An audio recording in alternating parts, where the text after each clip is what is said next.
একটা সফটওয়্যার বানানো এখন হয়তো আগের চেয়ে অনেক সহজ, কিন্তু সেটাকে সফল করা সে এক বিরাট চ্যালেঞ্জ। তো আজকের এই আলোচনায় আমরা সেই নতুন প্লেবুকটা নিয়ে কথা বলবো, যেটা শুধু সফটওয়্যার বানানোর জন্য না, বরং একটা সফল ব্যবসা গড়ে তোলার জন্য দরকার। চলুন শুরু করা যাক। একবার ভাবুন তো, বছর 10 আগেও একটা অ্যাপ বানাতে গেলে কত কি লাগতো। বিশাল টিম, অনেক টাকা পয়সা। কিন্তু এখন আর সেই সব প্রযুক্তিগত বাধা নেই বললেই চলে। মানে যে কেউ একটু চেষ্টা করলে একটা কার্যকরী প্রোডাক্ট বানিয়ে ফেলতে পারে। কিন্তু আসল খেলাটা তো শুরু হয় ঠিক এর পরেই। কিন্তু কথা হলো, শুধু টেকনিক্যালি দারুণ কিছু বানালেই তো হবে না। আসল চ্যালেঞ্জটা হলো এমন কিছু বানানো যার জন্য মানুষ শুধু মুগ্ধই হবে না, বরং নিজের পকেট থেকে টাকা বের করে সেটা ব্যবহার করতে চাইবে। আর সত্যি বলতে, এই চ্যালেঞ্জটা জেতা কিন্তু মোটেও সহজ না। তাহলে প্রশ্নটা হলো, এই নতুন সময়ে সফল হওয়ার আসল প্লেবুকটা কি?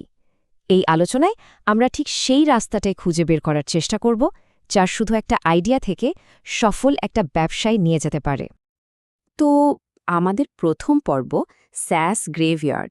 হ্যাঁ, নামটা একটু ভয়ের মতো শোনালেও এটাই কিন্তু কঠিন বাস্তবতা। বেশিরভাগ স্টার্টআপ এখানেই হারিয়ে যায়। চলুন দেখি কেন তারা ব্যর্থ হয় আর কিভাবে সেই একই ভুলগুলো এড়িয়ে যাওয়া যায়। অবাক করা ব্যাপার কি জানেন, বেশিরভাগ স্টার্টআপ কিন্তু খারাপ কোডিং বা প্রযুক্তিগত ভুলের জন্য ব্যর্থ হয় না। তারা ব্যর্থ হয় কারণ তারা এমন এক নিখুঁত চাবি বানায় যেটা খোলার মতো কোনো তালাই নেই। মানে তারা এমন সব সমস্যার সমাধান করে যা আসলে কারো কাছে কোনো সমস্যাই না। তাহলে ভুলটা ঠিক কোথায় হচ্ছে? ভুলটা হচ্ছে একেবারে শুরুতে। নতুন প্লেবুক বলছে নতুন আইডিয়া নিয়ে না ভেবে বরং মানুষের আসল পেইন পয়েন্ট বা সমস্যাগুলো খুঁজে বের করতে হবে। এটা অনেকটা সোনার খনিতে সোনা খোঁজার মতো। সোনাটা কিন্তু ওখানেই আছে, শুধু খুঁজে বের করার অপেক্ষা। এখানে দুটো পদ্ধতির মধ্যে পার্থক্যটা দেখুন। পুরনো পদ্ধতিতে হাতে একটা হাতুড়ি নিয়ে ভাবা হয় যে এটা দিয়ে কি বানানো যায়। এটা অনেকটা অন্ধকারে ঢিল ছোড়ার মতো। আর নতুন পদ্ধতিতে আগে গ্রাহকের সমস্যাটা মন দিয়ে শোনা হয়, তারপর সেই সমস্যার জন্য নিখুঁত চাবিটা বানানো হয়। ফলে ঝুঁকি অনেক কমে যায়, কারণ সমাধান তৈরির আগেই জানা থাকে যে এর চাহিদা আছে। আর এটা কিন্তু শুধু মুখের কথা নয়, বাস্তবেও এটাই ঘটছে। দেখুন, একজন রেডিট ব্যবহারকারী ঠিক এটাই করেছেন। ৫,০০০-এরও বেশি অভিযোগ ঘেঁটে আসল সমস্যাটা খুঁজে বের করেছেন। এরাই হলেন আজকের দিনের সোনার খনি শ্রমিক, যারা মানুষের হতাশার ভেতর থেকে ব্যবসার সুযোগটা বের করে আনেন। তাহলে প্রশ্ন হল, এই সোনার খনিগুলো কোথায় পাওয়া যাবে? রেডিট হলো এমন জায়গা যেখানে মানুষ কোনো ফিল্টার ছাড়াই তাদের সমস্যার কথা বলে। G2 বা ক্যাপটেরার মতো রিভিউ সাইটগুলো হলো অভিযোগের ভাণ্ডার। আর আপওয়ার্ক, ওটা তো একেবারে খাঁটি জায়গা, কারণ ওখানে মানুষ এমন সব কাজের জন্য পোস্ট করে যার জন্য তারা এখনই টাকা খরচ করতে রাজি। আচ্ছা, ধরুন একটা সম্ভাব্য সোনার খনি খুঁজে পাওয়া গেল, কিন্তু সেটা আসলেই সোনা নাকি অন্য কিছু, তার নিশ্চিত হবেন কিভাবে? এর জন্যই একটা দ্রুত আর কার্যকর ফ্রেমওয়ার্ক দরকার, আর সেটাই হলো এই ৫ দিনের স্প্রিন্ট। এই স্প্রিন্টটা অনেকটা একটা টাইম মেশিনের মতো। এটা কয়েক মাসের ঝুঁকি আর কাজকে মাত্র ৫ দিনে নিয়ে আসে। প্রথম দিন সমস্যাটাকে ভালো করে বোঝা। দ্বিতীয় দিন কাগজে কলমে একাধিক সমাধানের নকশা করা। তৃতীয় দিন তার মধ্যে থেকে সেরা সমাধানটা বেছে নেওয়া।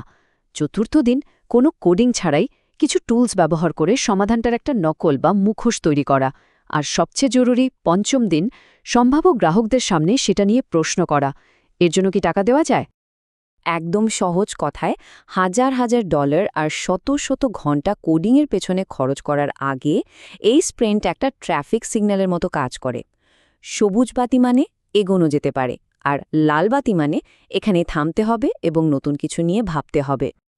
ব্যাস, তো থিওরি নিয়ে কথা হলো, এবার চলুন একটু বাস্তবে দেখা যাক আজকের বাজারে আসল সোনাটা ঠিক কোথায় লুকিয়ে আছে, আর এই পদ্ধতি ব্যবহার করে সেটা কিভাবে খুঁজে বের করা যেতে পারে। এখনকার সময়ে ৩টে জায়গায় সবচেয়ে দামি সমস্যাগুলো পাওয়া যাচ্ছে। একটা হলো ভার্টিক্যাল স্যাস, মানে নির্দিষ্ট কোনো ইন্ডাস্ট্রির জন্য বানানো সফটওয়্যার, যেমন স্বাস্থ্য বা আইন। আরেকটা বড় জায়গা হলো জেনারেটিভ এআই, যা দিয়ে একঘেয়ে কাজগুলো অটোমেটিক করে ফেলা যায়। আর সবশেষে নতুন ধরনের প্রাইসিং মডেল, যা ব্যবহারকারীর জন্য অনেক বেশি সুবিধাজনক। তো একটা হাই স্টেক্স মানে উচ্চ ঝুঁকির আর দামি সমস্যা দেখতে ঠিক কেমন হতে পারে? চলুন হেলথ টেক বা স্বাস্থ্য প্রযুক্তি খাতের গভীরে গিয়ে একটা বাস্তব উদাহরণ দেখা যাক। আচ্ছা, এফএচআইকে ভাবুন স্বাস্থ্য তথ্যের জন্য একটা আধুনিক USB-C পোর্টের মতো। সবাই এখন এই নতুন স্ট্যান্ডার্ডে যেতে চায়, কিন্তু ছোট ছোট ক্লিনিকগুলো এখনও সেই পুরনো সিরিয়াল পোর্টের মতো সিস্টেমে আটকে আছে। এই পরিবর্তনটা তাদের জন্য একদিকে যেমন ভীষণ ব্যয়বহুল, তেমনি জটিল। ফলে তাদের ডেটা আলাদা হয়ে পড়ছে আর আইনি ঝুঁকিও বাড়ছে। তাহলে এর সমাধান কি হতে পারে? একটা মাইক্রোসাস, যা অনেকটা অ্যাডাপ্টারের মতো কাজ করে।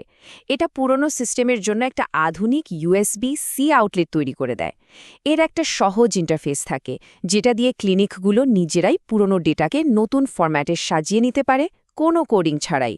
আর এভাবেই তারা কমপ্লায়েন্সের ঝামেলা থেকে বেঁচে যায়। এখানেই কিন্তু ভার্টিক্যাল স্যাসের আসল মজা। হেলথ টেকের মতো নিয়ন্ত্রিত শিল্পে আইন মেনে চলাটা কোনো শখের বিষয় না, এটা বাধ্যতামূলক। এই টুলগুলো ব্যবহার করা ছাড়া সামনে এগোনোর কোনো উপায় নেই। তাই গ্রাহকরা এটা কিনতে এক প্রকার বাধ্য, কারণ না কেনার ঝুঁকিটা অনেক বেশি। আর এই ধরনের সমাধানের জন্য ব্যবহার ভিত্তিক মূল্য বা ইউসেজ বেসড প্রাইসিং মডেলটা দারুণ কাজ করে।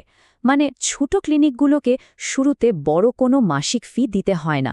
তারা ঠিক যতটুকু ডেটা ব্যবহার করবে, শুধু ততটুকুর জন্যই টাকা দেবে। এতে তাদের জন্য শুরু করাটা অনেক বেশি সহজ হয়ে যায়। তাহলে এই পুরো প্লেবুক থেকে আমাদের মূল শিক্ষাটা কি? চলুন সবশেষে একবার দেখে নেওয়া যাক। শেষ কথা হলো, আসল সোনা কিন্তু কোনো একটা ব্রিলিয়েন্ট আইডিয়া না। আসল সোনা হলো একটা প্রক্রিয়া, একটা সিস্টেম, যেটা দিয়ে বারবার সত্যিকারের সমস্যা খুঁজে বের করা যায় এবং তার সমাধান তৈরি করা যায়। তাই এই আলোচনাটা শেষ করছি একটা প্রশ্ন দিয়ে। আমাদের চারপাশে এমন আর কোন তীব্র পেইন পয়েন্ট বা সমস্যা সমাধানের অপেক্ষায় পড়ে আছে? এই নতুন প্লেবুকটা ব্যবহার করলে পরবর্তী বড় সুযোগটা হয়তো আমাদের মধ্য থেকে কেউ খুঁজে বের করতে পারবে।